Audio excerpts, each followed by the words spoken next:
Okay, let's be real for a second. If you spent any serious time online recently, you know that feeling. That sense that your brain is kind of melting from just scrolling and scrolling. Well, it turns out there's a name for it, brain rot.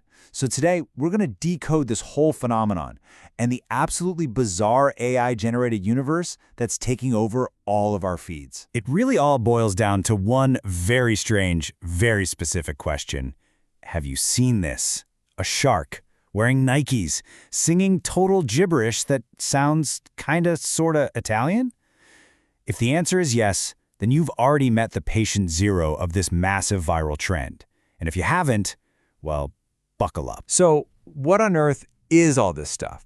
It turns out there is actually a name for all this internet chaos. It's time to decode the nonsense. So the term everyone's landed on is brain rot. You know, that feeling of mental fog you get after watching way too much low-quality stuff online? And get this isn't just some obscure internet slang. The idea got so huge that Oxford University Press actually named it their 2024 Word of the Year. Now, brain rot is kind of the poster child for a much bigger trend called AI slop. That's basically any low-quality, surreal, or just plain nonsensical content that's churned out by an AI. You might remember those early, weird shrimp Jesus images? Yeah, it's basically that.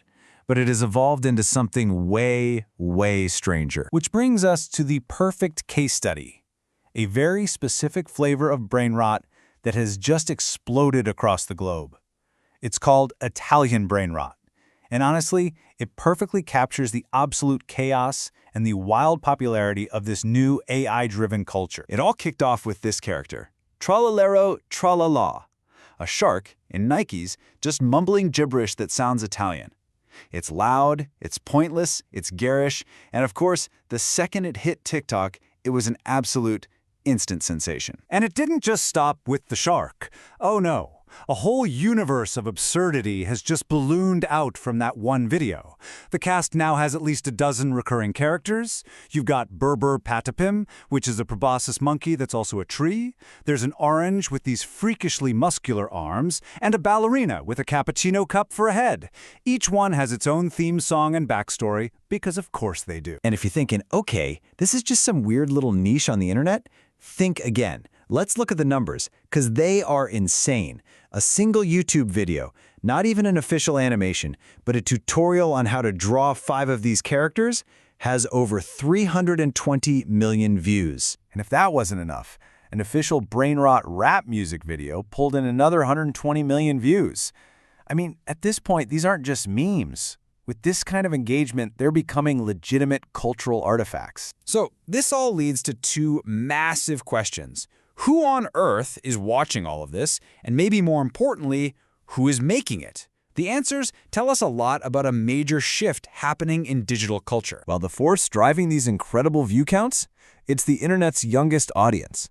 We're talking about Gen Z, and even more so, Gen Alpha, the generation of kids and young teens who have literally never known a world without the internet. And this isn't just a Western trend. It's completely global.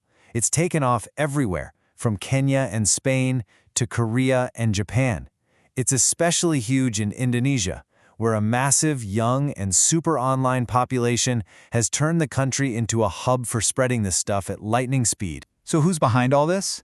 You'd probably guess it's just random people posting, right? Wrong. It's actually way more organized. Professional groups like Noxa have popped up.